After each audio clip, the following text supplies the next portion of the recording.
Hello friends, welcome to my YouTube channel ARC solution.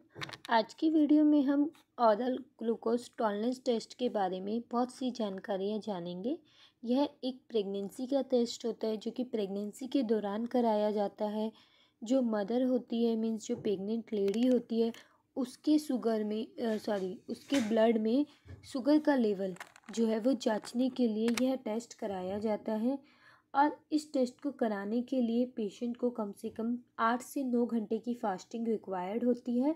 और इसमें patient को 3 sample देने होते हैं। पहला सैंपल उसको बिल्कुल एम्प्टी स्टमक देना होता है 8 से 9 घंटे की फास्टिंग में। सेकंड सैंपल उसको वो पहला सैंपल देने के बाद जब वो 75 ग्राम ग्लूकोज खाएगा थोड़े से पानी के साथ ही, सिंपल पानी के साथ ही खाएगा, उसके 1 घंटे बाद पेशेंट को जो है उस 75 ग्राम जो है ग्लूकोज पीने के बाद जो है पेशेंट को जो है 1 घंटे बाद वो सेकंड सैंपल देगा। और इस बीच में पेशेंट को कुछ भी नहीं खाना होता, ना कुछ पीना होता, सिंपल पानी पी सकता है सिर्फ वो।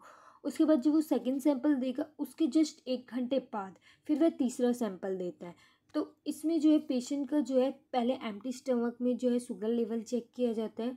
उसके बाद उसके बाद जब वो ग्लूकोज खाता है उसके बाद उसका जो शुगर लेवल है वो जांच किया जाता है। तो प्रेगनेंसी के कौन से वीक में जो है ये GCT टेस्ट किया जाता है? तो प्रेगनेंसी के 24 से 28वें वीक के बीच में जो है ये प्रेगनेंसी का OGTT टेस्ट किया जाता है। तो OGTT टेस्ट को और किस किस नाम से जानते हैं? तो इसको pregnancy glucose test, pregnancy gestational glucose test, OGTT, GTT, glucose tolerance test, glucose cleaning test, GCT के नाम से भी जाना जाता है। OGTT टेस्ट की ज़रूरत प्रेगनेंसी में किन महिलाओं को कराने ज़रूरी होते हैं? मीन्स ज़रूरी नहीं है हर प्रेग्नेंट लेडी का ये टेस्ट कराया जाए। मीन्स कुछ ऐसे होते हैं जिनमें कॉम्प्लिकेशंस वगैरह जो होते हैं वो होते हैं, तो उन फीमेल्स का तो कंपलसरी ही होता है कि प्रेगनेंसी का OGTT टेस्ट कराया जाए।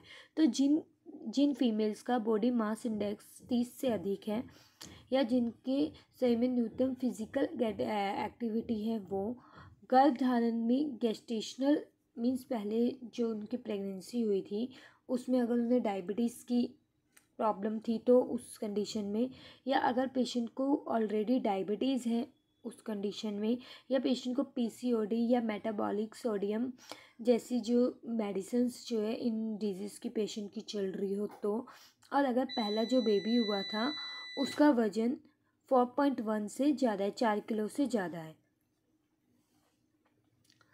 तो अब बात करते हैं OGTT टेस्ट जैसे पेशेंट करा लेते हैं तो उसके कोई साइड इफ़ेक्ट भी होते हैं क्या? तो नॉर्मली इस टेस्ट के कोई साइड इफ़ेक्ट नहीं होते हैं क्योंकि नॉर्मली वो ग्लूकोज ही तो पी रहे हैं पेशेंट।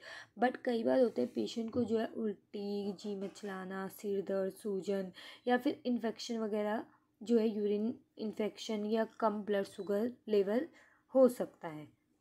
अब बात करें तो कि इंडिया में यह टेस्ट कितने रुपए तक का हो जाता है? तो 300 से 400 रुपये का यह टेस्ट हो जाता है। OGTT टेस्ट की रिपोर्ट आप किस तरीके से समझ सकते हैं?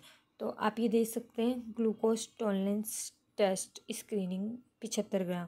पेशेंट ने पहला सैंपल दिया है आपका, जिसकी फास्टिंग की नॉर्मल रेंज जो होती है वो 100 से कम होनी चाहिए मिलीग्राम डेसिमल लीटर। इस पेशेंट की 82 है, ठीक है।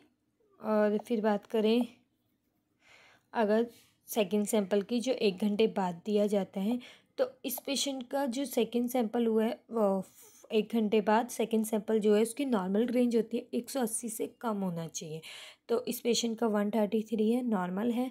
और अगर GTT सेकंड थर्ड सैंपल की बात करें जो उसके 1 घंटे बाद देना होता है, तो उसकी नॉर्मल रेंज होती है 155 से कम मिलीग्राम डेसिमल लीटर।